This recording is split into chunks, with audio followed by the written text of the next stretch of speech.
There aren't many places in Malta where you can experience something similar to woodland landscape, as it would have been a long time ago. BirdLife Malta had proposed this idea way back in 1995.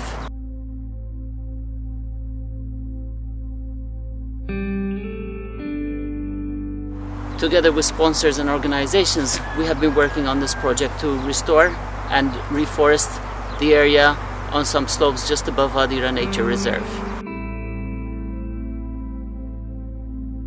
When we started the project, this area was a very depleted habitat, and it had been depleted mostly by farming and abandonment of the land.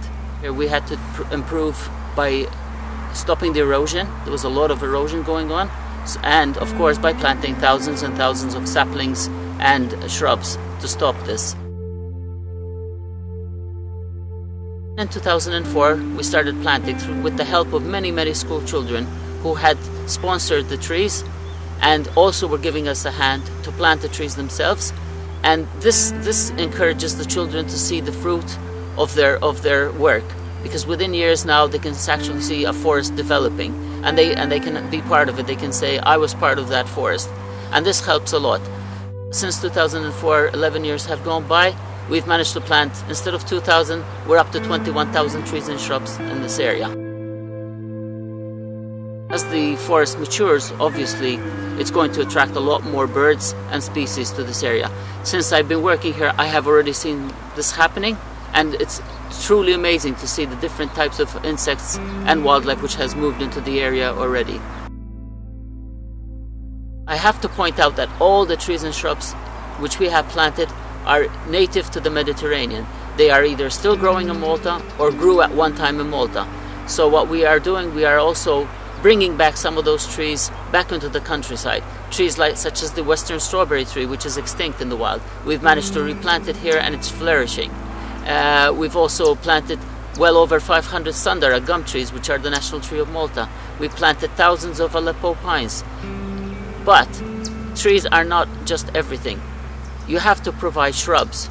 Shrubs are the fruit. They're the food source for birds and animals and insects if you don't have the shrubs. And what we've done a mosaic of shrubs here to have an assortment of berries and food all year round. So this includes lentisk. We have Mediterranean buckthorn, which has fruits in the summer. We have the strawberry trees. We also have myrtle. We have rosemary shrubs and so many other different plants. Hawthorn. There's so many species which we're trying to increase here in this area. Obviously, the more you have, the better it is. And this is creating a food source for insects. Insects obviously will be pollinating. You have more bees. Then you are attracting more wildlife like birds. And we must not forget also the oak tree here, the baluta, which in Malta is very rare. We've managed to plant many oak trees here. Of course, they grow at a slower rate than the other trees, but they're here.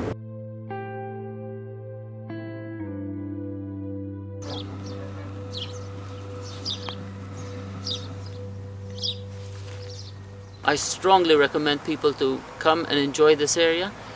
It's especially during the winter months and the springtime, when you have a myriad of wildflowers, insects and birds in this area. You can see many species of orchids also here. You can really enjoy the endemic species which are growing here. Endemic means they grow nowhere else in the world, so they're just localized in our island. We have several species here, and it's a very beautiful area. You can easily do it within 2 hours, and I strongly recommend you to visit this area.